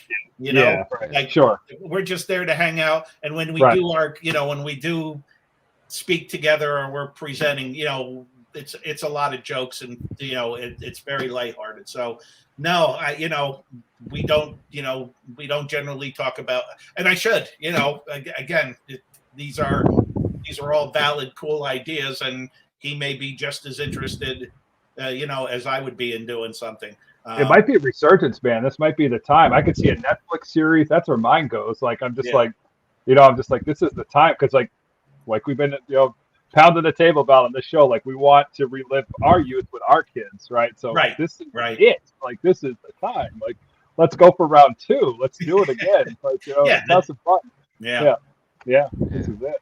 It's awesome. I mean, you touched on it just a second ago with the movie, where so over the years there had been rumors, and there'd actually been, it got pushed down the road where there was going to be a Goosebumps movie. At one point, Tim Burton was going to be, was going to direct it, and they just couldn't get it. It just couldn't fall into place.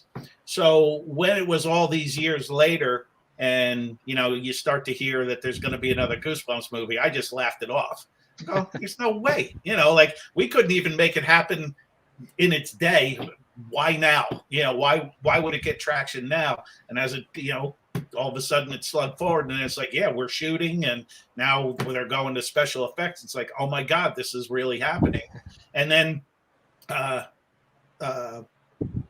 RL and I went to we spoke at the New York Comic-Con, and he was talking about how Jack Black was playing him, and that was the first time I had heard it. I'm going, what are they doing? This is so miscast, and this will never work. And you go, it's not that you just didn't want him to wreck it.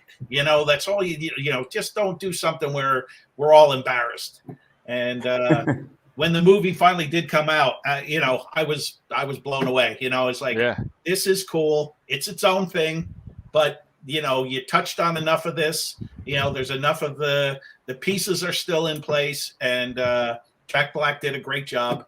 And again, had the horror and the humor were all mixed in. And I wasn't disappointed at all. I really enjoyed it. Yeah, it wasn't like the show from the 90s where they're actually making the books into episodes. It was right, and that was always the approach to the other movies, where they were picking one and going, okay, this is going to be the movie, and the idea that these guys stepped a little farther back and said, no, it's the It's the whole entity, the universe. the movie should be about. Yeah. Now, are they calling you in for art direction at that point, or not so much? No. They so. No, I don't know. I get called in for anything. All right. I don't know. They should have. Cool. At least an invite to the premiere. And bring it by.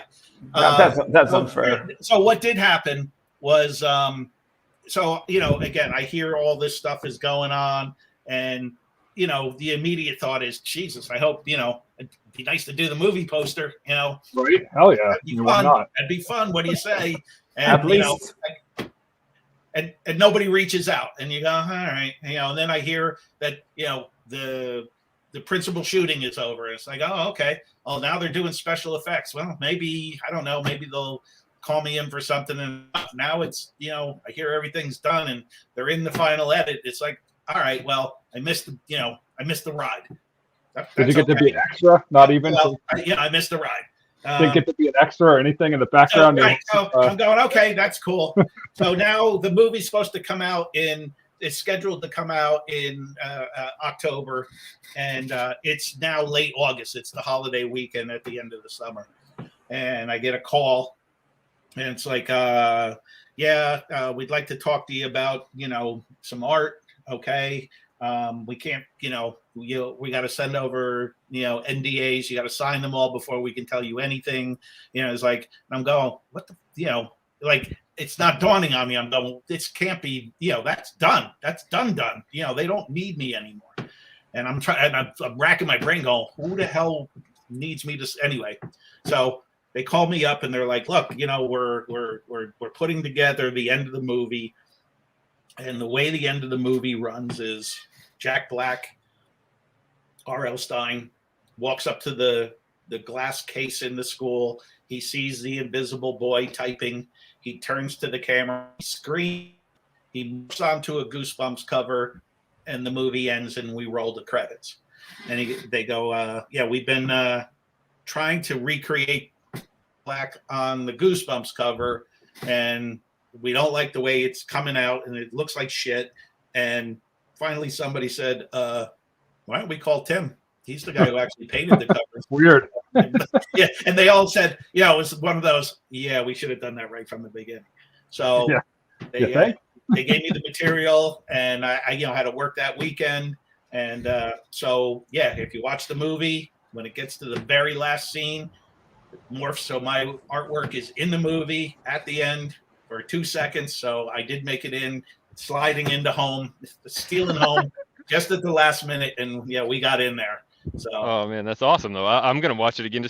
My son has watched it 100 times anyways, but now that I know that, I'll have to check that out. So cool. So they bring my son and I out to California to see, go to an opening, and the cast is there, and at this cool old theater, and so my son and I are watching the movie. And while I'm there, they're asking, they have me do other stuff, come meet this person. And, we have all these things. Will you sign these? And, you're just being you're just helping out. And so I know the art showing up at the end, and we're watching the movie. I'm going, oh, this is a good, I'm really enjoying the movie. It gets close to the end of the movie, and they come and grab me and go, oh, we need you to come do this thing. And I had to leave. And now it all happens without me. So my son loves to torture me. So, I'm in the back, I'm signing. He's like, why did you leave? I was like, they asked me to come back here. And he goes, you missed it. And I was like, I missed what? He goes, oh no, I'm not telling you. I was like, come on. He's like, you're going to have to see it for yourself. I was like, you suck. So flew home, and then the next weekend got my girlfriend. We went to the movie theater at midnight, 4 other people in the theater, and sat there and watched it again, and then saw what happened at the end. And that was cool. It was cool. That's awesome. Yeah. Did your son? I mean, we joke about this. I mean, and we're just a small little new company here, but did your son think you were pretty cool with that? There, having it. So what's funny about it is he's at that age where he was just after Goosebumps was really popular. It was there. It was in the library. It was something, but you're not 100% on board with what your dad does. Right. Yeah, he knows what I do, and it's cool and all, but it didn't mean anything really that special to him. And then when we went out to this opening, and shit was really happening, we're shaking Jack Black's hand, and I heard somebody go up to him, and he was just out of earshot, and they're like, "Oh, what do you think?" And he goes, I always knew this was kind of a big deal, but I didn't realize to now that this is really a big deal. So he knows. That's awesome. I love to ask this question of artists because, we all have hobbies outside of this. When you're not doing art, Tim, what's some of the things that you enjoy doing? Because we have a life outside of art. What's some things that you enjoy when you're not doing art? I sit and I do more art. Yeah. No, that's not it at all. I like, I'm pretty active. I like to be outside. I'm more likely to go fix the lawnmower and turn a wrench than anything that's not this is what I really like to do. I'm getting older, but I still try to play some sports. I still like to ski, and but yeah, just getting out and doing things that are physical and not not this, just anything. Well, I'm going to invite you to come up skiing now that you said that. I have a season there you pass. go. That's cool. So you need to come up to New Hampshire. Yeah, you guys have real ski areas. I'm here in New Jersey. We have pretend ice slopes that we keep those edges razor sharp so you can dig into the blue ice. You drive up. I'll put you up for the night. You come on up. We'll go skiing for the weekend. How about that? We'll set it up after the show. That sounds good. Rogerio sitting there like, snow? What? Skiing? What? Yeah, exactly. As he's sweating. Yeah. I've seen snow, but not here, not in this country. Oh yeah, Ireland, right? I forget. You can come up too, Rogerio. I didn't mean to leave you out, buddy. You can come on up to New Hampshire and go skiing too. All right, yeah. Let me get a ticket tomorrow. We'll fly you up. It's all good. Put on John's card. It's good. Yeah. Put on the Livid card. Yeah. Yeah. Put on the Livid card. Speaking of comic book show, I wanted to ask Tim. I know you mentioned obviously. Like you don't do sequential stuff, but have you done any covers for comic books? I mean, I would assume that's got to be pretty. Actually, it's rare. Really, it happens occasionally, but it's really kind of rare, and it's usually somebody that I know is either it's their own side and they've pulled somebody's pulled some strings to get me on the cover, but it doesn't happen as often as you would think. It would be a regular thing, and it's really not. Wow. Yeah. Well, we might have to ask you to do a cover. That's easy. So. that ball too, if it can fit in his schedule, 2022, that'd be great. No, that's shocking to me. I mean, it seems like just the art style just seems like it'd be perfect for like a pinup or comic book cover. So yeah, I don't know, but. Well, we said we were going to check in at 90 minutes. We did not. Slightly over here. But I don't know if there's anything else that you wanted to plug. I mean, I know we got the book we talked about, but anything else you wanted to touch on? Back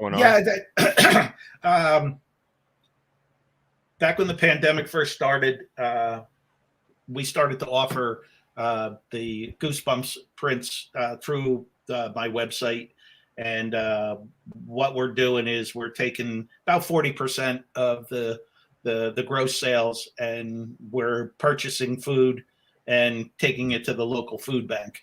So if anybody wants to get yourself a nice signed print of a Goosebumps cover, just know that the proceeds, a good deal of the proceeds are going to doing something good. It's been, it's the thing, you start watching TV and, pandemic rolls around and, we're okay. And then you start seeing people lining up, in their cars to get food. That's, that shit shouldn't happen. So not that we're blowing away the world, but we're putting a hefty amount of food in the back of the pickup truck once a month and taking it over to the food bank. So yeah, that's the only other thing I'm promoting, and something good for everybody. You get a cool print, and you know that something good is happening behind the scenes. Absolutely. That's Yeah, I great. saw your pictures online. Yeah, you took the picture of the truck with all the stuff in there. Yeah, I want everybody. Yeah, and that's not just to go. You know, like I want everybody to know that shit's really happening. Here's a physical picture. Count it off once a month. We've been going every month. Some months the truck's fuller than it is at other times. We buy all the food through, you know, technology is a wonderful thing. I don't have to go to the supermarket and walk down the aisles and do all this stuff. I just go on to Walmart, pick everything out. They bring it all in boxes, load it. It sits in my house for one day, and we take it down the street. So it's a very, you know, but it's direct. 100% of the money that I say goes to food. That's awesome. I'll be on top of that for sure. Yeah, that will be gives me an excuse to get a nice print too. There you go. Right. Yeah. That's awesome. Great. Well, sorry, my background is going crazy now. Whoa, what do you got going on there? I don't know. This hour of the night, Ruggiero really goes, man. It's he's 2 hours ahead. Yeah. They get a little loose in Brazil. They go crazy. It was cool, but now I don't know what the heck. It's UFC, it's dogs, and UFC Christmas. dogs. They're building something. Yeah, puppies, and now you get warthogs. Yeah, great. Now pitch black. This is what Americans think happened in Brazil regularly. You got UFC, you got some warthogs. Like that's kind of what we think is going on. Yeah, that's 24/7. So that's probably because I didn't pay the fare for the fire. On the Yeah. Hey, he used to have some art up there for Livid, but now he's going all out with the fireplaces and he's got the Yule log. He's you know True. One of these years when the COVID dies down, we're all going to get together in person, right? And we're going to do a show from my real fireplace. We can do that. Oh, there you go. Yeah, we'll get together. We'll do actually 3 of us on one camera, right? We can do that. So that should be fun. I'm going to put this to an end. Yeah, I mean, I'm all for this. No, we're just giving you a hard time. It's fun. Yeah, let's have some art. It's all good. It's all good, buddy. We're just like busting your balls. That's what we do. Yeah. I had to buy this banner because I have to do the show in my basement because my office is a playroom now. I lost that to the 7-year-old and 3-year-old. So when we were promoting our own book, it was cement walls behind me and it looked like a bomb shelter and it was embarrassing. So I'm like, I'm just gonna fork over like $100 for this thing. So yeah, and we use it at cons now, so we're golden. So it's tax write-off. So you guys get out and do getting back to doing cons? Well, we're a new company. We formed during COVID because so we told this story when we were guests on shows where Joel did his fine art. We work together at our day job, and we work with a couple thousand people, but we just happened to sit next to each other. That's how we met each other. And he did his artwork was hanging up around the office. And then we started working from home, and I got into drawing again. I hadn't drawn in years, and we started texting, and I just would send him my pencil drawings and be like, "Hey, what's off here?" And he'd be like, "Move the eyeball a centimeter," and I'm like, "Ah, shit."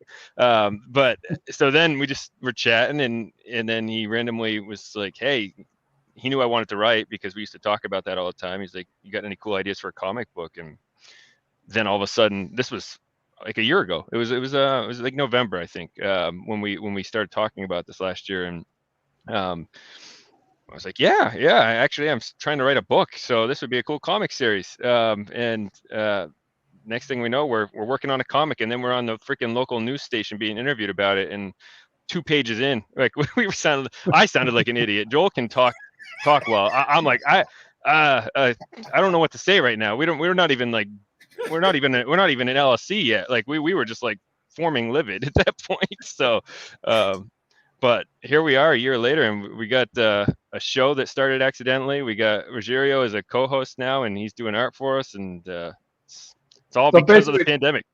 Basically, Tim, you're looking at one giant train wreck accident. Is exactly what Livid is, right? No. None of this was intentional. This is one of those. This is one of those harmonic convergences. Really, it is. This has everything on it.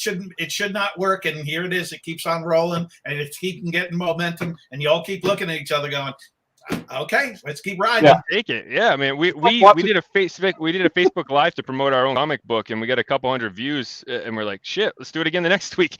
And then we had people saying, hey, can we come on and talk our comics? And so then we were like, okay, we're doing a podcast now, and then so here we are. We're 40 plus shows in now, and I can't even picture not doing it at this point already. But to answer your question though on the cons, we were in the middle of the pandemic forming, so we weren't doing cons, and we only had one book out at that point anyways.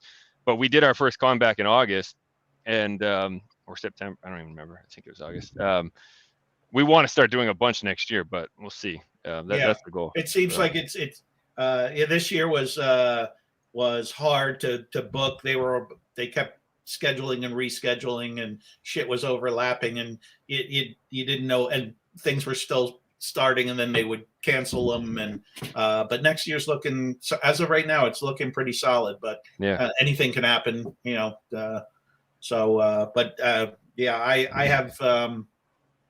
I have almost, I could go out once a month, and that's one weekend a month, and I'm booked for almost the whole year. Wow. Yeah. Awesome. Yeah, that's never happened before. I was going to say, we should get you up at Granite Con. You could share a booth with us or whatever, man. Share a that's booth a good with time too, right? Give us some rub. Yeah. Right? Yeah, we'd have some fun. It'd be a good time. That would be fun. It'd be silly. That'd be awesome. Yeah. When is that? What month is that? It was late summer, right, John? It was like it was end of August or early September. I'm forgetting the dates right now, but it was right around there. It was in the early part of fall, late part of summer. So it did okay. There was a lot of people for its first year back in like 2 years. They had the cosplay competition obviously brought out more crowd than the following day. Sunday was a little bit light, but during the cosplay portion, there was hundreds of people. I mean, it was a steady stream, right, John? It was never a dull moment, really, the whole day. No. Cool. Yeah. It was good. I mean, you had to wear a mask, obviously, but so the hard part for us was we're this new company, and we were in a weird position. We were like in between two craft tables, basically. We got put when you're the new company, Tim. You put right next to the boiler room. We got the brownie girl. We got the earrings guy. It doesn't. That shit doesn't go away.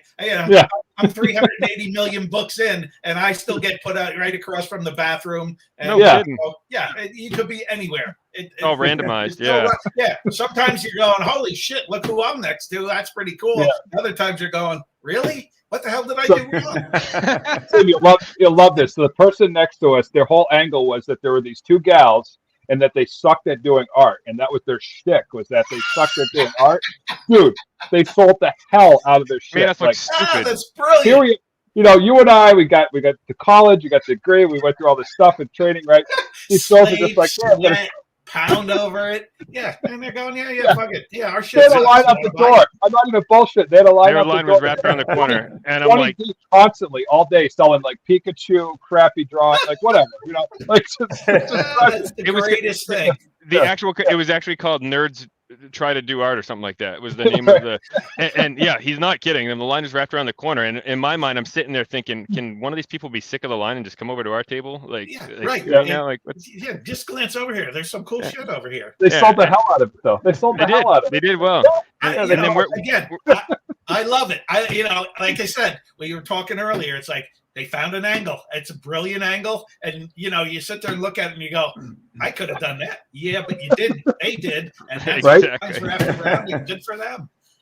But then we're sitting there they're like, someone's like, hey, what's your comic about? And it's like, and it's like, like they can't hear us. We have masks on. But it was fun. It was a good experience. We have funny stories from it. And I mean, we were happy enough to come close to breaking even on the weekend because you have to pay decent amount for a table, and during the pandemic we had no idea what to expect. So they're still hit and miss. The last couple of cons I went to, they were, they're going, oh, this is going to be good, and I had been on the road enough. I'm going, no, it's not. This one I know is, but let's just do it anyway. And there's a couple of tankers where you just go, wow. I've never. These places are big and empty when there's no people in them. So, you hear it echo. Yeah. Right. Yeah. Well, it's fun though. It's always a good time. You never know who you're going to meet, right? We made some connections. Most of the shows last year were half full, which is good for the people who are attending, because now they're coming up and you've got nothing but time to talk to them, and they can come back. They can come back and if they want to talk again. Experience was great. It's fun for me too. We've been talking for 2 hours. I don't mind shooting the shit. So so they're getting what they were looking for. Where sometimes it's so crowded that you get your 3 words in and you got to go to the next person. Yeah. Yep. Well, maybe someday we'll have that problem where we have enough people lined up at our table. It's a nice problem to have. No, but I can only imagine. Yeah, I'm sure the half full shows, it's like pros and cons, right? Like you get to spend more time with some fans, but obviously. Yeah, again, we're all there to make some money. Yeah. The minute you walk in, you go, nope, this ain't it. I can tell you what. You can tell me anything you want. I can tell right now this ain't happening. And so next year will be better. Next year will be better. Yeah. I do. It'd be awesome to run into you at one of them. Hopefully that happens. But what do you got going on right now, project wise? Anything on the art side that you're working on? I said, the one I talked about earlier that I can only tell you so much. It's the album cover for the serial killer album cover. There's a couple lined up after that. Actually, we talked about it. Somebody saw one of the NFTs that I sold, and he wants me to do that. And then when he wants to buy it as an NFT. So nice. Go through that whole cycle. To me, I'm going, can I just draw it for you and hand it to you? Do we have to do this whole game before you're happy? But we'll do the whole game to make them happy. So those are I have other stuff lined up, but those are the two. Those are the immediate ones. Awesome. Well, I'll shut up now. I when we have when we have horror authors on, because that's like what I want to do. I feel like it's a one-on-one thing where I'm like pushing these guys to the side sometimes and I need to shut up. And in this situation, I mean, obviously it's your covers from my childhood. So hopefully, I feel like I didn't talk too much. You guys talk plenty this show. I shut up enough. It's good to talk to a hero from time to time. Yeah. This is your night, John. Enjoy it. Yeah. Awesome. Well, I guess that's it then, Joel. If you want to run the outro here, but cool, man. Thanks, Tim, for coming out. We appreciate your time. Obviously huge fans. I consider you iconic. I think you defined our childhood.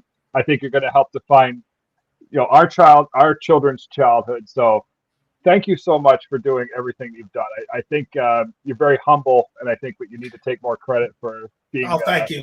Yeah. Both ways. I appreciate that you guys still enjoy what I do, and you enjoy it enough to pass it on to your kids. That's the coolest thing in the world. And, I appreciate you guys as well. Awesome. Yeah.